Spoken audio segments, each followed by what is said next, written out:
त्रिकोणमिति के क्वेश्चन आज से हम स्टार्ट कर रहे हैं पढ़ना, जिसमें बेसिक हम पढ़ चुके हैं इसका। फर्स्ट त्रिकोणमितीय अनुपात और एक पाइथागोरस प्रमेय। तो दो चीज़ें बेसिक था इसका, त्रिकोणमितीय अनुपात और पाइथागोरस प्रमेय।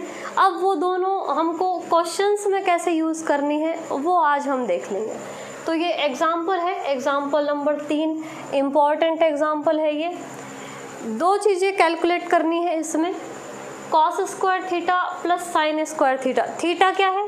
ये एंगल जो हमने अनुपात में यहाँ पे इसको ही एंगल का नाम दे दिया था, इस बिंदु को ही, इस एंगल का नाम है थीटा, इस कोण का नाम। ये जो कोण है ये समकोण है, ये राइट ट्रायंगल है, ये समकोण त्रिभुज जिसमें बिंदु सी या पॉइंट सी पर क्या है? राइट एंगल है। तो यहाँ पर ये समकोण है, ये वाले कोण के करस्पॉन्डिंग, जैसे हमने जब इसका बेसिक पढ़ा था तब हमने यहाँ पर लिखा था बिंदु ए, और उस ए के करस्पॉन्डिंग हमने त्रिकोणमितीय अनुपात निकाले थे। यहाँ पर इस कोण का नाम दिया हुआ है थीटा, उस थीटा के करस्पॉन्डिंग हमको त्रिकोणमितीय अनुपात प्लस पाइथागोरस प्रमेय यूज़ करते हुए हमको ये क्वेश्चन सॉल्व करना है। ठीक है, वही दो चीज़ें काम आएंगी हमारे। कैसे करना है? दो चीज़ें निकालनी है हमको, एक cos square theta plus sine square theta calculate करना है, और दूसरा cos square theta minus sine square theta calculate करना है। ठीक है, तो ये राइट ट्रायंगल है जिसमें भुजाएं हम देख सकते हैं। ये समकोण के सबसे सामने वाली भुजा, सबसे बड़ी भुजा, जिसका नाम होता है क्या? कर्ण। तो ये भुजा है कर्ण या हाइपोटेनस। उसके बाद ये जो भुजा होती है इसको हम कहते हैं आधार, आधार या बेस। और इसके बाद जो भुजा बच गई इस तरह से, ये परपेंडिकुलर जो लाइन है इसको कहते हैं लंब या परपेंडिकुलर। ठीक है, तो अब देखो ये समकोण त्रिभुज है, राइट ट्रायंगल है, दो भुजाएं तो दी हैं, आधार और कर्ण। तो पहली बात तो ये कि हमको ये भुजा नहीं मालूम, हम साइन थीटा कॉस थीटा निकालेंगे, लेकिन उसमें लंब, आधार और कर्ण तीन चीज़ें यूज़ होती हैं, जिसमें से हमारे पास आधार है, कर्ण है, लंब नहीं है। तो पहले हमको ये भुजा निकालनी है, कौन सी? परपेंडिकुलर। परपेंडिकुलर वाली भुजा निकालने के बाद तब हम ये क्वेश्चन सॉल्व करेंगे। तो क्या करेंगे? सबसे पहले इसके सॉल्यूशन में हमको यूज़ करना है किसका? पाइथागोरस थ्योरम का। तो पाइथागोरस प्रमेय से, पाइथागोरस प्रमेय से, पाइथागोरस प्रमेय क्या थी कि कर्ण का स्क्वायर इक्वल टू आधार का स्क्वायर प्लस लंब का स्क्वायर। ये हमारी पाइथागोरस थ्योरम थी। ठीक है, जिसमें हमको कर्ण पता है क्या है? 29, तो यहाँ पर लिख देंगे 29 का स्क्वायर। आधार भी हमको पता है क्या है? 21, तो यहाँ पर लिख देंगे 21 का स्क्वायर। और ये परपेंडिकुलर कौन सी भुजा है? AC, इसका हमको मान नहीं पता है जो हमको निकालनी है। ठीक है, अब ये इक्वेशन बन गई, सॉल्व करेंगे इसको। किसका मान चाहिए? AC का, तो यहाँ से इसको भेज देंगे इधर। तो ये AC स्क्वायर, इसका मान क्या आ जाएगा? 29 का स्क्वायर माइनस 21 का स्क्वायर। कैसे आया? इस 21 के स्क्वायर को यहाँ भेजेंगे, ये जो संख्या है इधर जाएगी। जैसे ही एक साइड से दूसरी साइड में कोई संख्या जाती है तो उसका चिन्ह बदल जाता है, ये प्लस की है, इधर जाएगी माइनस की बन जाएगी। यहाँ बच गया क्या? AC square. अब ये स्क्वायर है, स्क्वायर नहीं चाहिए हमको, क्या चाहिए? सिर्फ AC भुजा, ये परपेंडिकुलर चाहिए हमको। तो AC बताया था, ये स्क्वायर हटाते हैं तो इस पूरे के ऊपर क्या लग जाएगा? Under root. इस पूरे के ऊपर लग जाएगा अंडर रूट। तो यहाँ पर हम अंडर रूट लगा देंगे और यहाँ से इस स्क्वायर को हटा देंगे। ठीक है, तो ये सॉल्व करना है। अब चाहो तो 29 का स्क्वायर निकाल के 21 का स्क्वायर घटा सकते हैं, या इस तरह भी कर सकते हैं। एक थ्योरम है हमारे पास कि A square minus B square, इस फॉर्म में लिखा है। ये एक आइडेंटिटी हमने पढ़ी है छोटी क्लासों में, या सर्वसमीका जिसको कहते हैं, कि ये एक संख्या के स्क्वायर में से दूसरी संख्या का स्क्वायर घट रहा है, ये भी यही है, एक संख्या के स्क्वायर में से दूसरी संख्या का स्क्वायर घट रहा है। तो इसका जो आंसर होता है वो होता है a + b and a - b। तो चाहो तो 29 का स्क्वायर निकालो, फिर 21 का स्क्वायर निकालो, फिर उसको घटा दो, या फिर ये सर्व समीकरण लगा सकते हैं। इससे कैलकुलेशन क्या है, थोड़ी इजी हो जाएगी। तो हम इसका यूज़ करेंगे। कैसे? a की जगह लिखा है 29 और b की जगह लिखा है 21, वहाँ से अप्लाई करनी है हमको कि इसके बराबर क्या आता है, a + b and a - b। मतलब जिन दो संख्याओं के स्क्वायर का यहाँ पर अंतर लिखा हुआ है वो दोनों संख्याएं एक बार जोड़ देंगे और एक बार घटा देंगे। तो हम लिख सकते हैं इसको ऐसे लिखेंगे 29 + 21। कौन सी थ्योरम लगा रहे हैं, ये वाली। a की जगह 29 लिखा है और b की जगह 21 लिखा है, तो यहाँ पर रख दी हमने। ये 29 + 21 ये लिख दिया। फिर बचा ये 29 - 21, तो यहाँ पर लिख देंगे 29 - 21। ठीक है, हल करेंगे, इसको हल करेंगे, ये हो जाएगा 29 + 21 50 और 29 - 21। अब ये दोनों ब्रैकेट आपस में गुणा है, तो यहाँ पे हम गुणा का निशान लगा देंगे और 29 में से 21 गए तो बचे 8।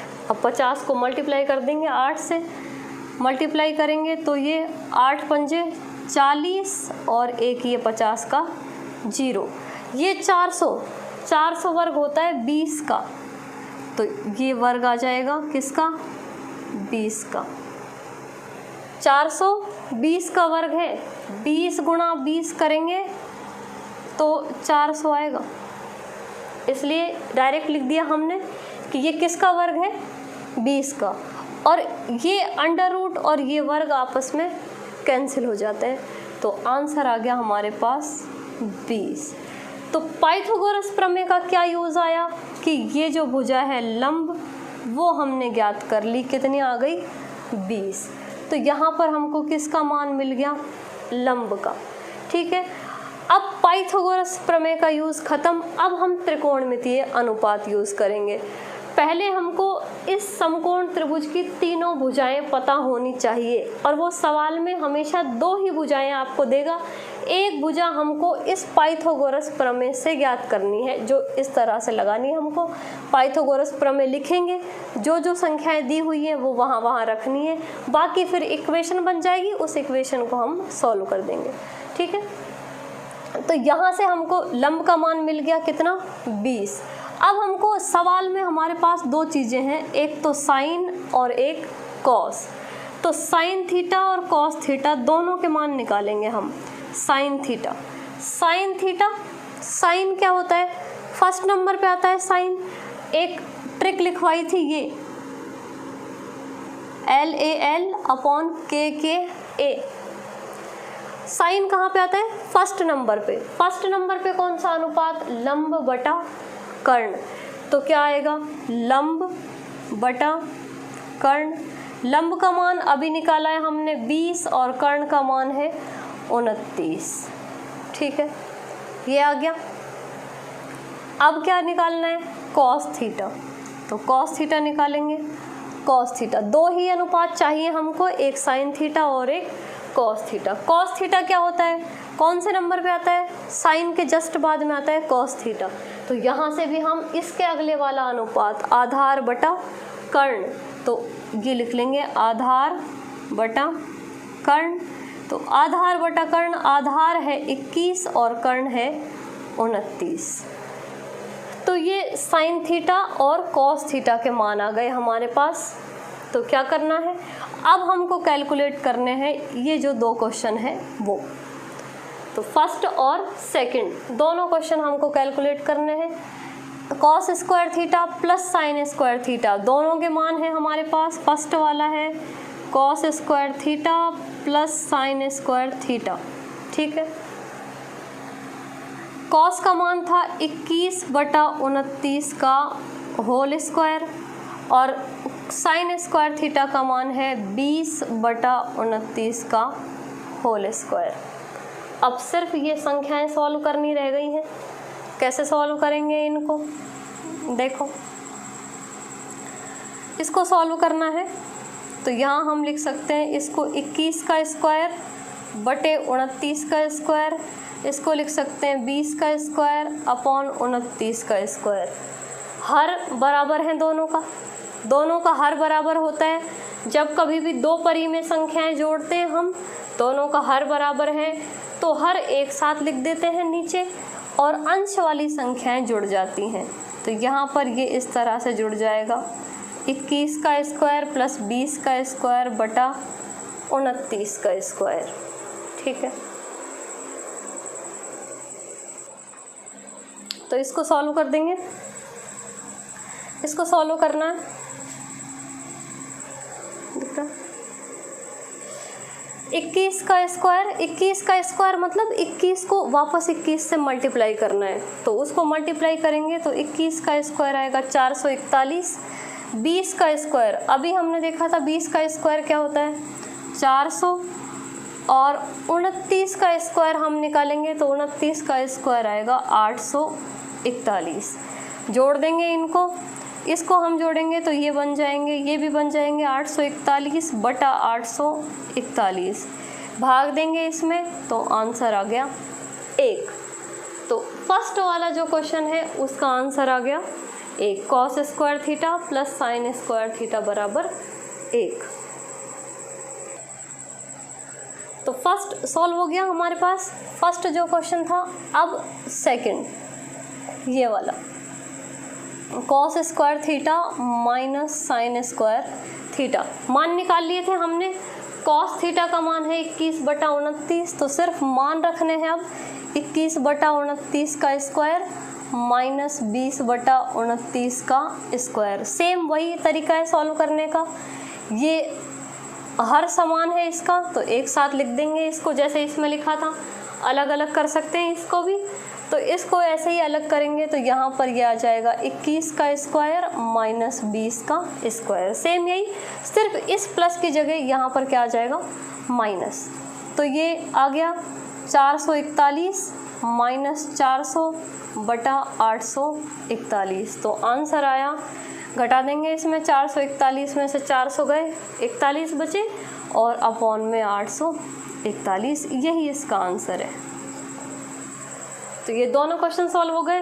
पैटर्न क्या है, पहले समकोण त्रिभुज बनाएंगे, अगर बना हुआ दे रखा है तो ठीक है, नहीं बना रखा है तो हमको बनाना है। उसमें हमको 2 भुजाएं दी हुई मिलेंगी, वो 2 भुजाएं हम लिख देंगे। तीसरी भुजा के लिए सबसे पहले हमको सवाल में पाइथागोरस प्रमेय लगानी है। पाइथागोरस प्रमेय से जो भुजा हमारे पास है नहीं वो उसका मान आ जाएगा हमारे पास। उसका मान आने के बाद हमको जो हमारे सवाल में जो त्रिकोणमितीय अनुपात यूज़ हुए हैं वो निकालने हैं। सिर्फ 6 के 6 नहीं निकालने, जो सवाल में यूज़ हो रखे हैं सिर्फ वो निकालने हैं। उनका क्रम याद रखेंगे कि कौन से नंबर पे आते हैं, उस ट्रिक से वो क्रम देख के और हम अनुपात निकाल सकते हैं। जैसे यहाँ पे हमने सिर्फ साइन और कॉस निकाला है, बाकी के 4 अनुपात नहीं निकाले। तो जो सवाल में यूज़ हो रहे हैं सिर्फ वही निकालने हैं हमको। जब उनके मान आ जाएंगे उसके बाद में जो भी पूछा है उसमें रख देंगे उसको। ठीक है, तो ये एग्जाम्पल हो गया। इसी टाइप के काफ़ी क्वेश्चन है प्रश्नावली में जो हम यूज कर सकते हैं उनको।